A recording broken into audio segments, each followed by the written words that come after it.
स्वागत है आपका। आप देख रहे हैं जनता टीवी और मैं हूं आपके साथ अभिषेक। खबरों का रुख करेंगे और बताएंगे कि प्रधानमंत्री मोदी ने उत्तर प्रदेश विधानसभा चुनाव 2022 में पार्टी के प्रत्याशियों के पक्ष में प्रचार का काम संभाल लिया है। प्रधानमंत्री मोदी ने सोमवार को चौथी जनचौपाल में बिजनौर, अमरोहा और मुरादाबाद के विधानसभा क्षेत्र के लोगों को संबोधित किया। इस दौरान सीएम योगी आदित्यनाथ बिजनौर से वर्चुअल कार्यक्रम से जुड़े। इन तीनों जिलों में दूसरे चरण में 14 फरवरी को मतदान होना है। प्रधानमंत्री मोदी ने जनचौपाल की शुरुआत मशहूर कवि दुष्यंत कुमार की लाइनों से की। पीएम मोदी ने कहा कि 5 साल में योगी आदित्यनाथ की सरकार का प्रयास रहा है कि विकास कुछ ही इलाकों तक सीमित नहीं रहना चाहिए। इसी सोच के साथ हमारी सरकार मुरादाबाद, बिजनौर, अमरोहा जैसे शहरों में भी कनेक्टिविटी बढ़ा रही है। करीब 500 किलोमीटर का दिल्ली लखनऊ इकोनॉमिक कॉरिडोर भी मुरादाबाद से ही होकर गुजरेगा। उन्होंने कहा कि योगी जी की सरकार ने पिछले 5 साल में इन इलाकों में बहुत से बड़े काम किए हैं। साथियों, ये धरती भगवान श्री कृष्ण और पांडवों के श्री चरणों की साक्षी है। महात्मा विदुर की कर्मभूमि और भारत के स्वतंत्रता संग्राम में अनेक वीर सपूत पैदा करने वाली इस धरती को मैं आदरपूर्वक नमन करता हूं। ये पानी नकली समाजवादियों के परिवार में उनके करीबियों में ठहरा हुआ था। इन लोगों को सामान्य मानवीय की विकास की प्यास से, प्रगति की प्यास से, गरीबी से मुक्त होने की प्यास से कभी कोई मतलब नहीं रहा। वो सिर्फ अपनी प्यास बुझाते रहे, अपने करीबियों की प्यास बुझाते रहे और अपनी तिजोरियों की प्यास बुझाते रहे। वहीं पीएम मोदी से पहले रैली को संबोधित करते हुए सीएम योगी आदित्यनाथ ने कहा कि जनता ने 5 साल हमारे कामकाज को देखा है। डबल इंजन सरकार ने विकास दिया है। डबल इंजन की सरकार एक हाथ से विकास करती है तो हाईवे है, रेलवे है, एक्सप्रेस वे है, मेडिकल कॉलेज का निर्माण बीजेपी की डबल इंजन की सरकार कराती है। हम माफियाओं को सबक भी सिखाते हैं। सत्ता जिनके लिए सेवा नहीं शोषण का माध्यम बनी थी, उनके लिए सरकार का बुलडोजर तैयार है। वहीं उन्होंने और क्या कुछ कहा, सुनिए। गरीब को मकान मिलता है। 43 लाख से भी गरीबों को एक आवास मिला है। 1 करोड़ 43 लाख गरीबों को बिजली के निःशुल्क कनेक्शन मिले हैं। 1,21,000 परिवारों को आज इस सुविधा का लाभ मिला है। जिन गांवों में बिजली कभी नहीं पहुंची थी, उन गांवों में बिजली की सुविधा का लाभ भी आज प्राप्त हो रहा है। आज वे सभी सुविधाएं, चाहे फ्री में उज्ज्वला योजना के कनेक्शन की सुविधा हो, बिजली हो, आयुष्मान भारत में 5 लाख रुपए की स्वास्थ्य बीमा की कवरेज हर एक गरीब को उपलब्ध करवाने का कार्य हो, वृद्धावस्था पेंशन, विधवा पेंशन, दिव्यांगजन पेंशन सालाना 12,000 रुपए, इन सभी परिवारों को उपलब्ध होने का कार्य भी आज भारतीय जनता पार्टी की डबल इंजन की सरकार आप सबको प्रदान कर रही है।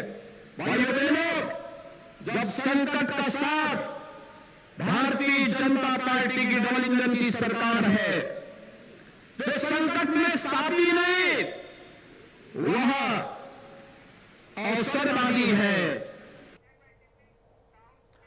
इसी बीच एक बड़ी खबर आ रही है लखनऊ से। बीएसपी ने 4 और प्रत्याशियों के नाम की घोषणा कर दी है, जिसमें से सुल्तानपुर, प्रयागराज और अयोध्या के प्रत्याशियों के नाम घोषित किए हैं बीएसपी ने। तो बहुजन समाज पार्टी ने 4 और उम्मीदवारों की सूची आज जारी कर दी है। ये बड़ी खबर आपको दिखा रहे हैं। तो 4 और उम्मीदवारों का ऐलान बहुजन समाज पार्टी ने की है, जिसमें से प्रयागराज और सुल्तानपुर भी शामिल है। तो बड़ी खबर लखनऊ से।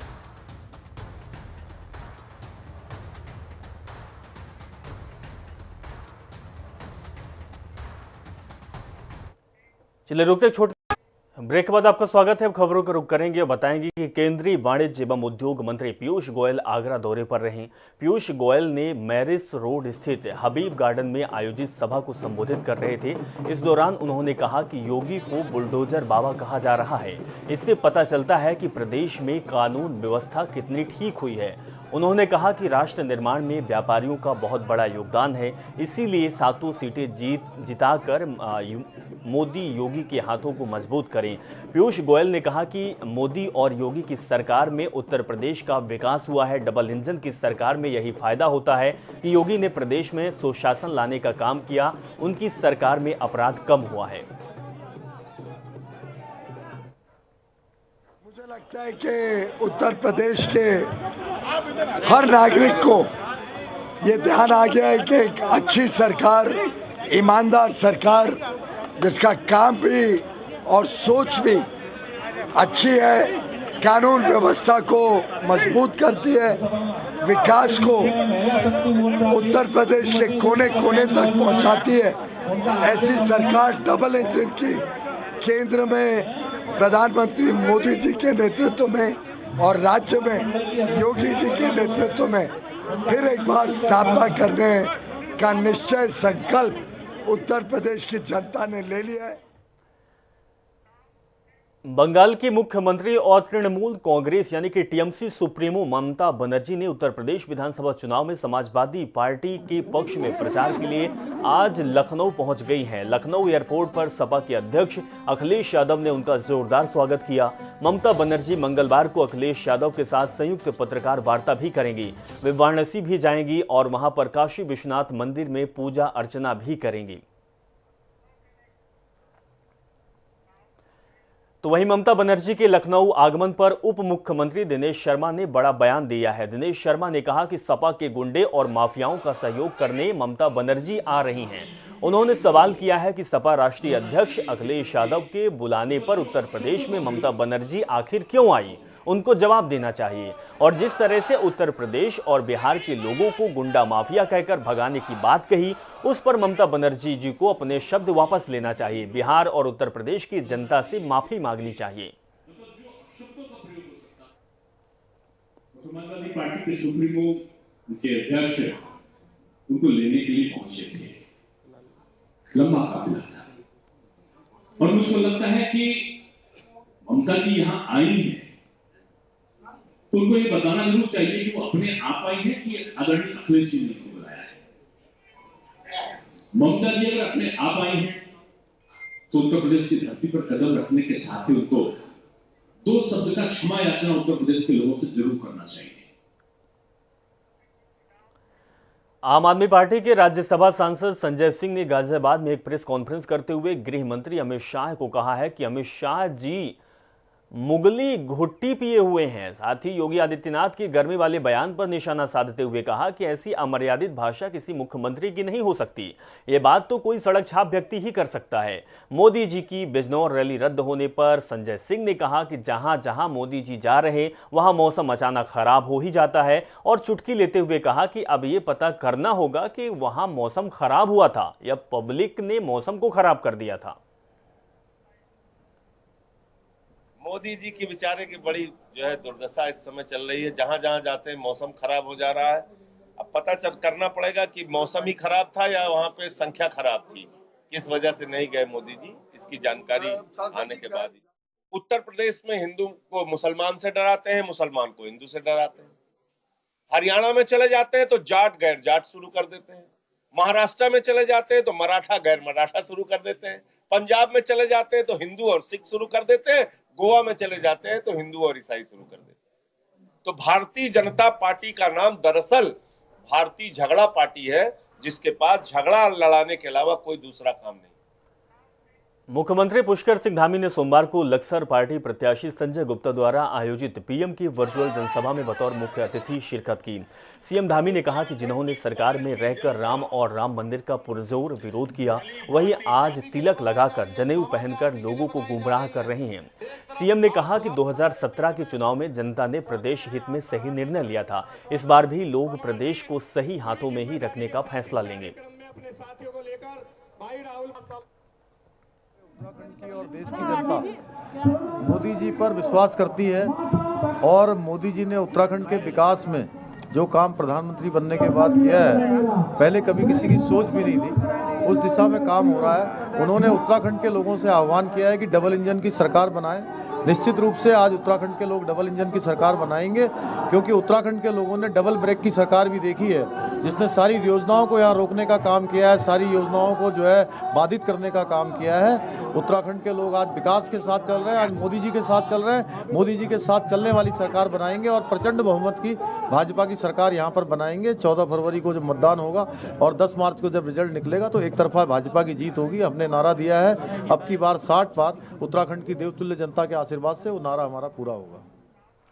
हरिद्वार संसदीय क्षेत्र के लिए प्रधानमंत्री मोदी की वर्चुअल रैली आज आयोजित की गई, जिसमें उन्होंने कांग्रेस पर निशाना साधा।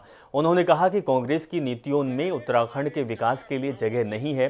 पीएम मोदी ने कहा कि पिछली सरकारों ने उत्तराखंड के संसाधनों को लूटा, हमारे लिए उत्तराखंड देवभूमि है। पीएम ने यह भी कहा कि इन्होंने उत्तराखंड को एटीएम समझा, इन्हें जनता मौका नहीं देने वाली है।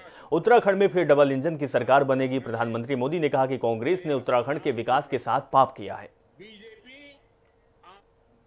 क्योंकि उत्तराखंड हमारे आपके लिए तो देवभूमि है, लेकिन ये लोग उत्तराखंड को अपनी तिजोरी समझते हैं, अपना एटीएम समझते हैं। ईश्वर ने जो प्राकृतिक संपदा इसे दी है, जो संसाधन दिए हैं, उन्हें ये लोग लूटते रहना चाहते हैं, अपनी जेबें भरते रहना चाहते हैं। यही उनकी मानसिकता है। लेकिन देवभूमि की देवतुल्य जनता ने उत्तराखंड में चुनावी सरगर्मियां तेज होने के साथ ही पक्ष और विपक्ष में आरोप और प्रत्यारोप का दौर भी जारी है। आज कांग्रेस मुख्यालय में कांग्रेस कमेटी के प्रवक्ता गौरव बल्लभ और प्रदेश कमेटी मीडिया प्रभारी राजीव महर्षि ने संयुक्त प्रेस वार्ता की। इस मौके पर उन्होंने प्रदेश में बनने वाली कांग्रेस सरकार में 4 धाम 4 काम का अलग से विभाग बनाया जाएगा, इसकी घोषणा की, जिसमें अलग से कैबिनेट मंत्री होगा, जबकि विभाग का सचिव एवं वरिष्ठ प्रशासनिक अधिकारी को बनाया जाएगा। इसके साथ ही मसूरी में भी गौरव बल्लभ ने प्रेस कॉन्फ्रेंस कर बीजेपी पर हमला बोला है। मार्च 2022 को जो कांग्रेस की सरकार बन रही है, उसमें 4 धाम 4 काम नाम का अलग से विभाग होगा और अलग कैबिनेट मंत्री होगा। उसमें there will be a new department named as 4 Dham 4 काम and there will be a independent cabinet minister heading that department and a senior IAS officer, एक वरिष्ठ प्रशासनिक अधिकारी उस विभाग का सचिव होगा और वह विभाग प्रति वर्ष अपनी रिपोर्ट उत्तराखंड के वासियों के सामने रखेगा। उत्तराखंड विधानसभा चुनाव की सरगर्मियों के बीच सीएम पुष्कर सिंह धामी ने कहा कि अभिनेता अक्षय कुमार प्रदेश के ब्रांड एम्बेसडर होंगे। आपको बता दें कि सोमवार को अक्षय कुमार ने देहरादून में सीएम धामी के घर जाकर उनसे मुलाकात की। इस मौके पर मुख्यमंत्री ने फूलों का गुलदस्ता देकर उनका जोरदार स्वागत किया और उत्तराखंड की खास पहाड़ी टोपी भी आज अक्षय कुमार को पहनाई। सीएम धामी ने कहा कि हमने अभिनेता अक्षय कुमार को राज्य का ब्रांड एम्बेसडर बनने का प्रस्ताव दिया, जिसे उन्होंने स्वीकार कर लिया। सीएम धामी ने कहा कि अक्षय कुमार एक कलाकार के साथ साथ एक अच्छे इंसान भी हैं। हमने उनसे कहा और वे तैयार हो गए। वे उत्तराखंड के लिए ब्रांड एम्बेसडर के रूप में काम करेंगे। कुमार जी एक कलाकार के साथ साथ वो एक बेहद अच्छे इंसान भी हैं और उनका जो समाज में और राष्ट्र के लिए जो योगदान है बहुत बड़ा है। हर चैरिटी में, हर किसी आपदा में, मुसीबत के समय में हमेशा वो खड़े होते हैं। हमने उनसे कहा है और उन्होंने हमारे प्रस्ताव को स्वीकार किया। आगे वो उत्तराखंड के लिए ब्रांड एम्बेसडर के रूप में भी वो काम करेंगे। यहाँ रोजगारी चले और यहाँ बल्कि मैं तो कहूँगा कि काफ़ी लोग आएंगे यहाँ। शूटिंग वैसे भी आते थे, और भी लोग आएंगे यहाँ शूटिंग करे, रोजगारी बढ़े, काम चले। इससे जैसे कहा कि इससे खूबसूरत जगह मैंने नहीं देखी। हम इतने बाहर देशों में जाते हैं शूटिंग करने, स्विट्ज़रलैंड गए, लंदन गए, यहाँ वहाँ गए, लेकिन ये एक रॉ नेचुरल जगह है और देव का घर है ये। एंड मैं बहुत अपने आप को पहले तो लकी मानता हूँ कि इस वक्त मुझे मौका मिला, लेकिन अनलकी मानता हूँ कि 31 साल मैं फिल्म इंडस्ट्री के अंदर रहा लेकिन कभी मौका नहीं मिला यहाँ आने का। तो बस ये मौका मिला है। चलिए, इस खबर के साथ फिलहाल इस बुलेटिन में बस इतना ही। अब अपना बहुत ख्याल रखें और देखते रहें जनता टीवी। नमस्कार।